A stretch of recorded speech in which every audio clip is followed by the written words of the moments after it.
Hi,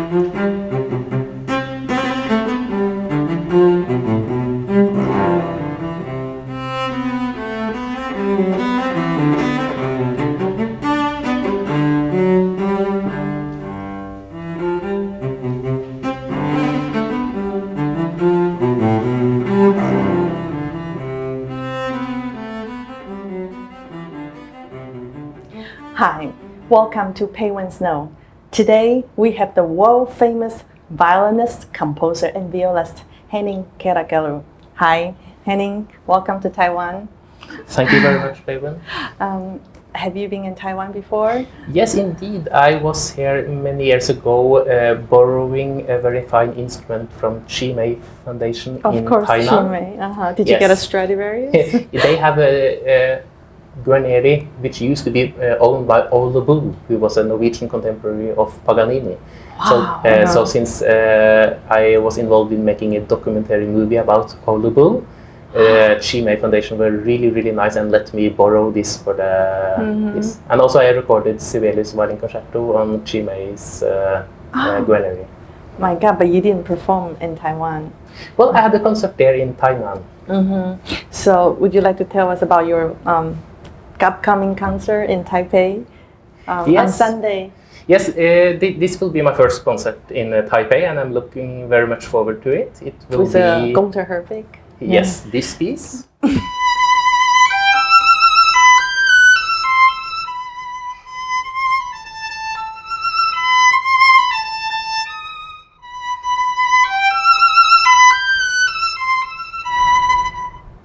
That's beautiful. But I won't tell what it is. You have to find out. And by the way, what kind of violin do you use? Yeah, this is indeed after I delivered back the Guarneri to Taipei. I missed it so much. But luckily now we have a similar company in Norway called Dextra Musica, and they bought another Guarneri, Del Gesso. Del Gesso, yes. Yes, from the same year. It is 1744, right? So it is like the brother of the Taipei's instrument. So now I borrow this from a Norwegian foundation or a company. That's wonderful. The world knows you better as a violinist, but besides, you're also a very good composer. Could you tell us what age do you begin to compose? Well, I actually started to compose almost as soon as I started to play. Maybe I was 8 years old or something when I started to compose. How? And in the beginning, I used a very strange way of composing because I wrote down a lot of music and then I took my violin to see how it sounded like. But then I thought I must do it the opposite way. So I needed to think out the music before writing it down. So, and then from I was 9, 10, 11, 12, I composed almost all the time. I wrote the violin concerto when I was 11. Oh my God. And I wrote a symphony, piano trios, quartets, all sorts of things. I think I probably wrote 200 pieces before I was 15. Oh my God, just like Mozart. So, a lot of it. But then, sadly enough, I started to compose less because I got more and more concert engagement and seemed to never have time to compose. So I composed smaller pieces, 2-3 pieces a year, and I was always a little bit sad about it. Then I realized, how much would I practice if I didn't have a concert? Probably very little, because I mean, I practice a lot, but it's because I always have some deadline, some concert coming up. So I thought I need an unescapable deadline for composing to really be able to compose more. A good pressure, right? Yeah, so I got myself that. So in January now, I premiered a big piece, 24 postludes in all. Oh, is it the Unico? Yeah. Yes. The Equinox. Equinox, it's called. So it's 24 small postludes in all the different keys, written to text by a fantastic Norwegian author, Jostein Gaarder, who is most famous out in the world because he wrote Sophie's World, fantastic novel about philosophy. But anyway, I got myself this concert 2 years ahead in time, and then I had to compose, which is wonderful. Deadlines work.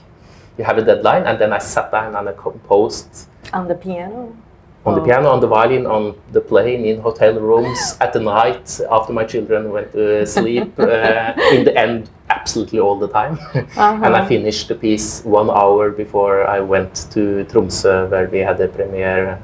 So we started the rehearsing. So I just made it on time, but I'm so happy. So if you really want to do whatever, get yourself an unescapable deadline. That's the way to go. But this is a beautiful piece.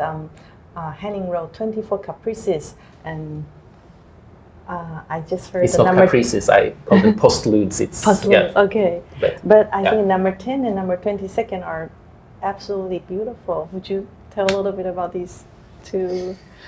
Yes, I can tell a little bit about the story, because in the old days, 16, 17 and 1800, there used to be all sort of theories about what the keys really meant themselves. It was properties to C major, F minor, D major. It was believed that they had properties. It was a science, quasi-science like astrology or something like that, so not provable. And this text, which is in a wonderful book by Rita Stebling, you can get it on Amazon. She has got all of these quotes from different composers into one book, and that was a mutual inspiration for this Jostein Gaarder author and me when we started writing this piece. And since there is 24 different keys and basically 24 time zones or meridians around the world, he has written a story about a man who comes to London and to have a diagnosis, and he has to wait for 24 hours. He goes to the museum in Greenwich Village, and there he has a sort of magical experience of sensing the whole world. And so he starts to write about this experience, traveling 24 different places, and after each text, each of my pieces are played in 24 different keys. Begin at London, England, of course. And that's so, the first. Yes, London is the first, then Prague in Czech Republic, then Alexandria, Baghdad. It goes eastward. Europe. All around, not all in Europe, just a few in Europe, because Europe is so tiny, and then around the whole world, and then back again to Greenwich. Oh, and back to the same place. So, and then the one you said number you like, 10 number 10. And 22nd. Then number 10 is in Kyoto in Japan. And then the old texts about the keys says that B flat minor. What does that mean? It's the key for preparation to suicide. So it's a really, really dark Really key. sad. So this is why when I started this...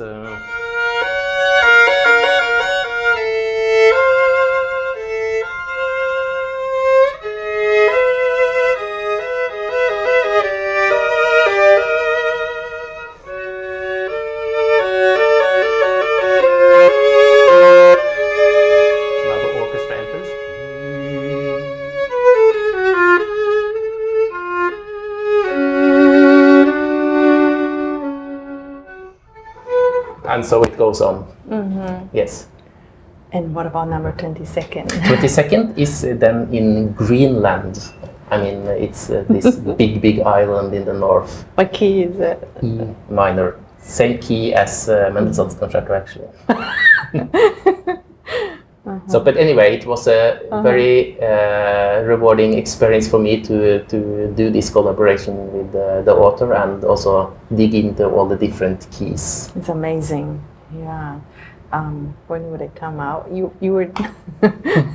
So, but also one of my sort of firm beliefs is that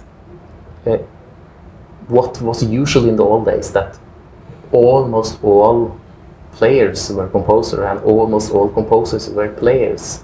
This is not usual anymore, and I'm not sure if that's a good thing. So when I'm teaching, I try to encourage my students to improvise, to compose. Oh yes, you are so good at improvisation. Tell us how do you do? But see, the classical musicians were trained to read the music line by line, but improvise is they learn at jazz school. Well, anyway, I think this is how every music started in the first place, long time ago. There was no music, I mean, written down music. And I believe also when you most of my work I do as a normal classical musician, of course, but each morning I start by improvising. I take up my violin, play for 10 minutes, 20 minutes, 30 minutes, whatever.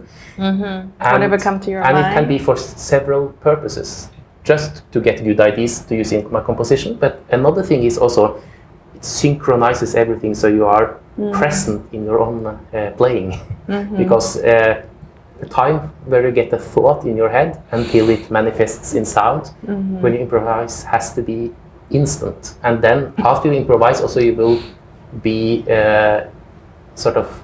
very much present when you start practicing the other pieces. So this is how you warm up so the first. This is how I warm up. And I can even, if I need something, I can even improvise with octaves and thirds and do some combination of improvisation and technical things also sometimes. So, but the main thing for me is that to feel that I own the music, I need to be present and not waking up. Yes, not be planning ahead too far or thinking of what I did, but be at the actual moment. At the moment. Yes. So, and this is why I try to stimulate this. So when I was first time involved with the main competition, for instance. Yes, you asked the contestant to improvise a few minutes. And things like that. I always try to, and I remember the first competition was in Oslo, and then some parents of young students who was in the competition come to tell me, oh, how is this improvisation going to be like? My daughter has been improvising now for 1 hour every day, but she doesn't know what the judges are looking for. But then I was happy because she had been improvising 1 hour every day to prepare, and the main goal of that was not what I did in the competition or not, but actually to stimulate that people would start to improvise, would start. So now I'm looking for ways how to stimulate more players to actually start to compose. Oh, your student have because for my own sake, I think I would not have been the player I am today if I did not compose. It has helped me a lot. There are, of course, wonderful players who don't compose or improvise at all. So not every person are alike, but of course, you never know how they would have played it. They also improvise. And I think to get in contact with this creative source, so often I teach masterclasses around and people say, but I cannot improvise. But then after a little while, after 10 minutes, they realize, oh, they can improvise. They just haven't tried. Just try. Yes. Don't worry about it. Try it at home first, yes. right? You know this Swedish author Astrid Lindgren who writes children's books? Pippi Langströmp. Yes, of course. In Pippi Langströmp, I think Pippi is asked, do you know how to play trumpet? And she said, that I've never tried, so probably yes. Or something like that. So you should never think that because I haven't tried it, I cannot do it. So never say never. So my experience is in all traveling around, stimulating people to improvise. Most of them are much better than they think themselves, especially if they haven't done it before. Oh, you're so optimistic. I think most people are good people. I think most things in the world are. You believe the world is a good, right? I think the world is a very good place, and me too. Yeah. Of course, if you spread that around, spread your good energy around. Yeah, it could be a contract because the news and everybody just spread the negative things all the time. So you have the impression. I think there has never been less war than it is now. For instance, it has never been more peace in the world than it is now. But this is not the impression you get if you turn on CNN. You get the impression that the world is really a terrible place, but I don't believe so at all. Yeah, because we have music. Music is so important. I mean, thinking about how was it to live in the 1800s or 1700s. You read historic documents and you still don't know. You hear a piece by Mozart and you can maybe approach. Started to imagine. Yes. Okay, we can have a sense of how it was more. So I think music as a historic document to documentate how people were listening to and feeling things can also be fantastic. Of course, we won't know things for sure, but I think music is indeed a very important thing. in very many people's lives. Also classical music. You have these surveys who say that classical music is only enjoyed by 5% of the world's population and things like that. But really? but that is usually because you stop people on the street and say, do you like classical music? Or do you like... and the question are... so they did another survey to find out what people really thought about classical music. So they would play examples. So I mean, from Schindlers List.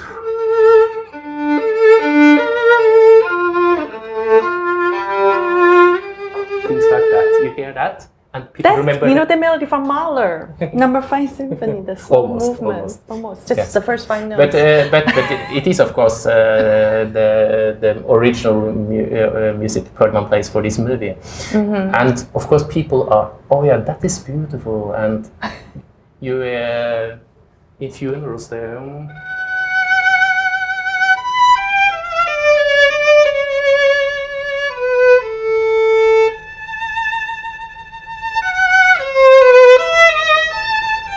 And so, and and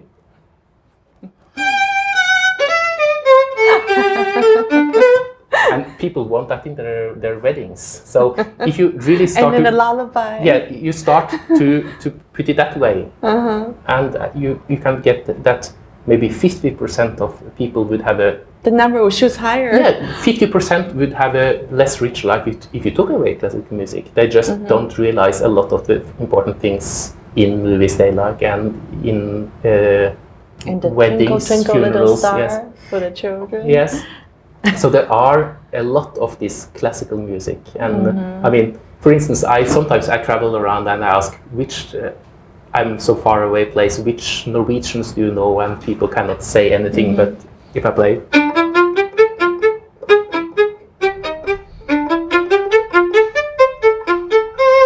So many I've heard that. Right. Or, Tears. Yeah.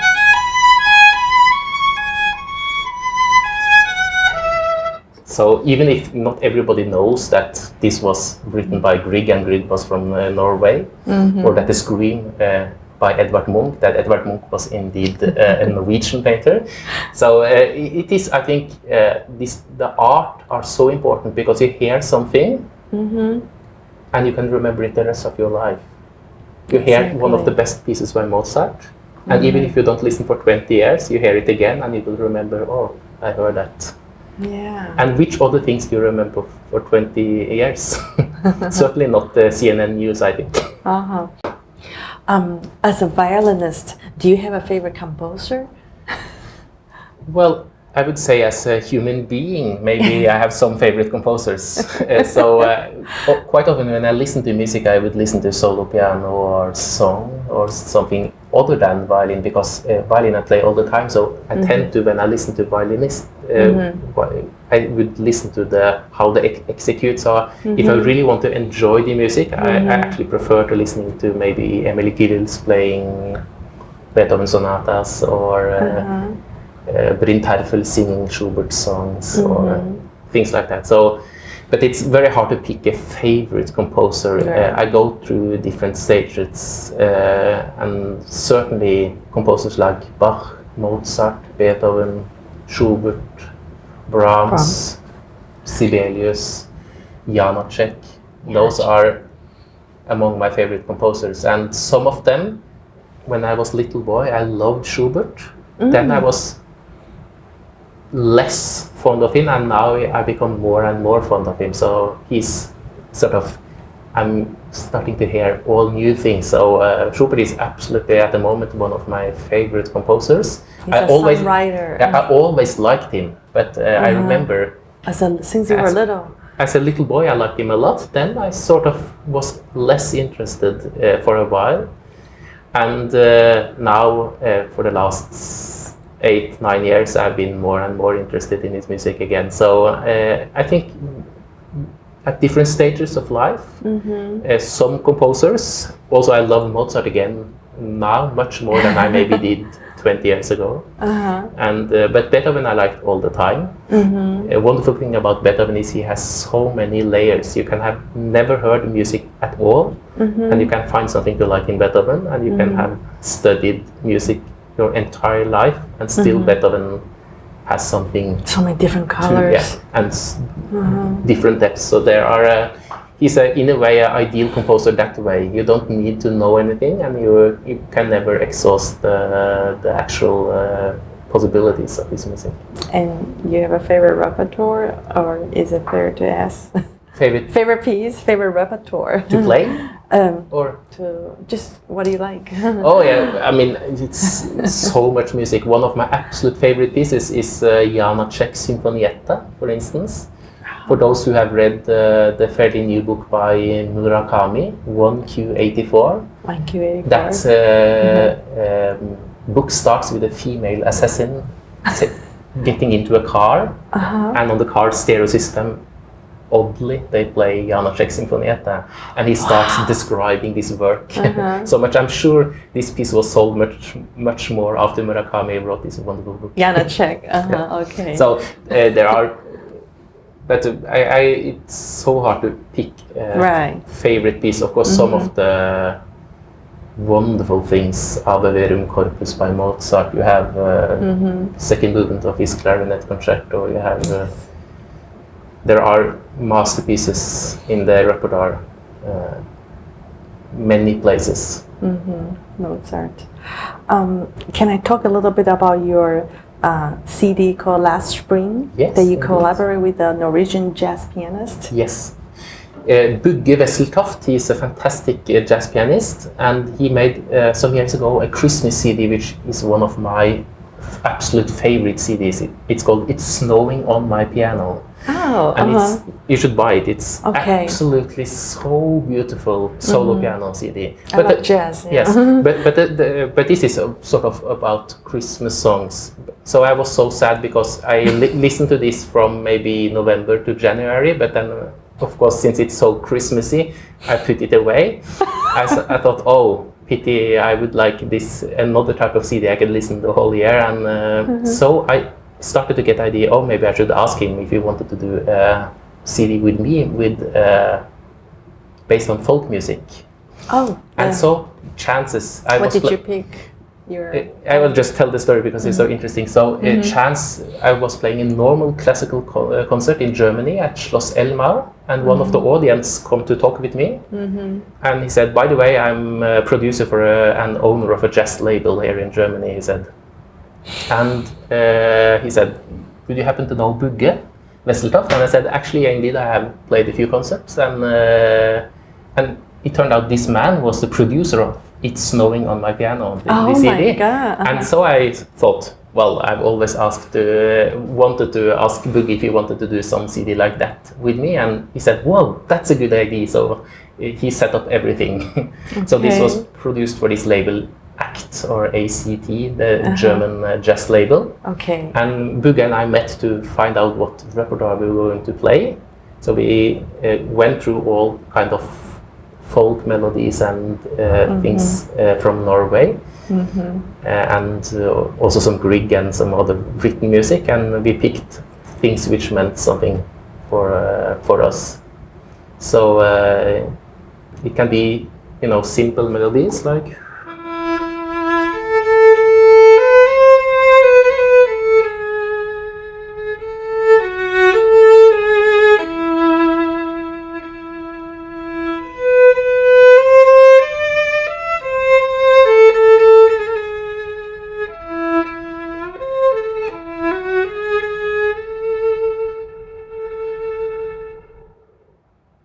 This is a typical Norwegian folk melody. So it's beautiful. Or one which my mother used to sing for me when I was little.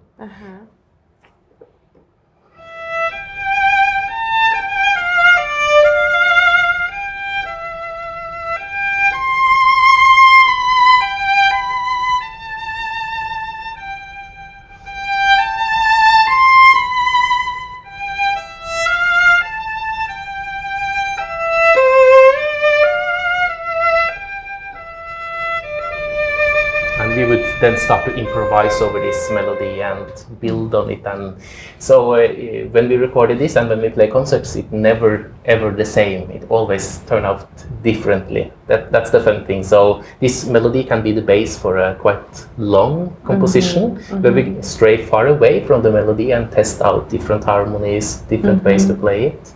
This one is a little bit like a lullaby. Yes, it is a lullaby. You know? Yes, it's a lullaby. My mother's song for me when I was little, and I think your brothers. And I think Buddhi's mother sang it for him also because he knew it also from when he was little.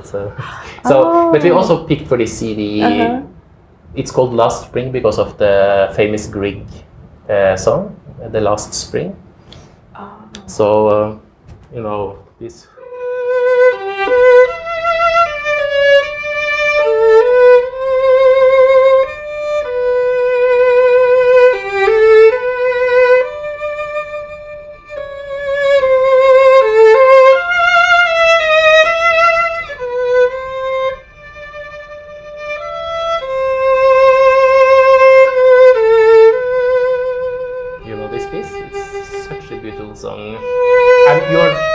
Really supposed to do anything with classical music like that. It's a symphony, right?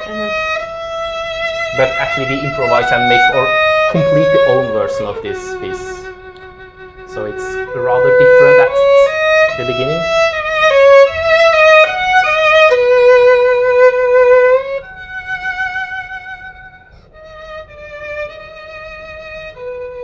So this is actually just a melody by Grieg, not...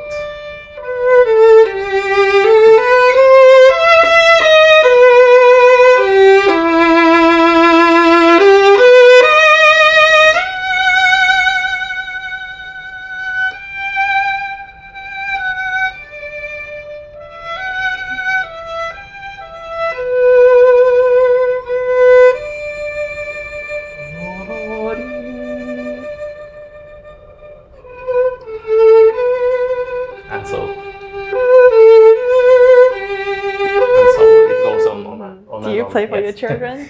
Yes, yes, absolutely. I would play music for my children all the time. But Grieg always meant a lot for me. The very first full CD I played was the Grieg Sonatas for violin and piano. And Grieg always wanted to write a violin concerto. What instrument does he play? No. The first time I recorded the actual original for violin and piano with Helge Kjeksus in '96 or something. But then I know that Grieg always wanted to write a violin concerto. He wrote to his publisher and said, "Do you want a violin concerto?" Did he write violin concerto? No, he never brought it. So because the publisher was not interested in that, so he ended up not writing it. But then, so many of his pieces, like the Holberg Suite, famous piece for string orchestra, that was originally a piano piece. So many of his orchestra pieces he arranged himself from piano pieces. I thought we better make these violin concertos for Grieg. Tell me about these violin concertos. Yes. You made number 1, number 2, number 3 of Sibelius. Yes, they are based on the sonatas. And Bernd Simon Lund and I together have arranged those 3 sonatas, and we got the scores for all the pieces Grieg himself arranged for orchestra from piano to see what kind of techniques he used and what he would do. And then we have basically arranged it for strings and a few winds and solo violin. And we are very, very close to the written text by Grieg. So all the harmonies of Grieg is there. So it's a puristic arrangement, but now Grieg has 3 violin concertos available on Naxos. Yes, go buy it. I just started it yesterday. It's beautiful. Yeah, number 1, number 2, number 3. They all each have 3 movements. Yes. Thank you. And you have such a busy solo career. And do you have time to play chamber music? Yes, indeed. I play as much chamber music as I have time to. I play often recitals with Christian Hadland, Håvard Gims, Helge Kjeksus, and other wonderful pianists, Catherine Stott. But I also run a chamber music festival in the south of Norway, Risør Chamber Music Festival, together with Lars Anders Tomter. We are artistic directors, and every summer in the end of June we have wonderful chamber music festivals with musicians the best musicians from around the world. Is it that I hear the Misha Maisky, like you guys did the quintet with the Mark Argerich? That I played with him in Verbier in another festival. Okay. But we have artists like that in Risør as well. So chamber music actually is a very nice way of meeting fellow soloists because fellow soloists because usually I don't meet soloists when I travel. I only meet conductors. Right. But in chamber music festivals we will meet each other. Right. So chamber music means a lot, and I am also artistic director in Tromsø for the wonderful chamber orchestra there. And that's the most modern city in the world with a university and orchestra. Tromsø is at the far north of Norway. Oh, really? So it's actually to travel from where I live in Oslo. It takes the same time to travel to Tromsø as it takes to travel to Italy. How many 2 hours directly north with plane. 2 hours. Yes. So and Oslo, of course, is already the same level as Anchorage in Alaska. So Anchorage, speaking even further quite out. far. But what month do you do the festival? Well, the festival is in the south of Norway in Risør. That is in summer. But I'm artistic director of this orchestra. 5-6 weeks every season I go up to the north of Norway. Did you go in the springtime or? To north of Norway I go every season. In December, beginning in January when it's dark the whole time almost, and in the summer where the sun never sets. So wow, it's a wonderful place to go.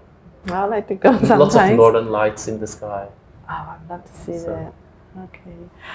And for young musicians out there, what advice do you have for them? I have a lot of advices. First, be careful about advices when people tell you what to do. Don't do it unless you really want to yourself. Advice is a dangerous thing, but try to follow your own heart. So if you really want to do something yourself, don't let other people discourage you. So I believe very much that every human being are different, and what's right for one person it's not necessarily right for another. So I think people should try to listen to themselves and find out, what do I want to use this precious time on earth? How do I want to spend my life, and what kind of contribution to the world can I do? And of course a lot of parents think they know what's best for their children, but they can never know for sure. It's only the child itself who can know. And of course, you need guidance when you're young, but it's certainly so important to find out what you as an individual person want to do. So if anybody wants to play an instrument but don't like the way it's played, try to compose, improvise, and have more fun while playing. This is wonderful, and thank you so much for sharing this with us. Oh, it's been a pleasure. I hope we could see you in the near future, and I'm really looking forward to hear you play on Sunday night. Oh, thank you very much. Henning, thank you so much. Thank you for watching.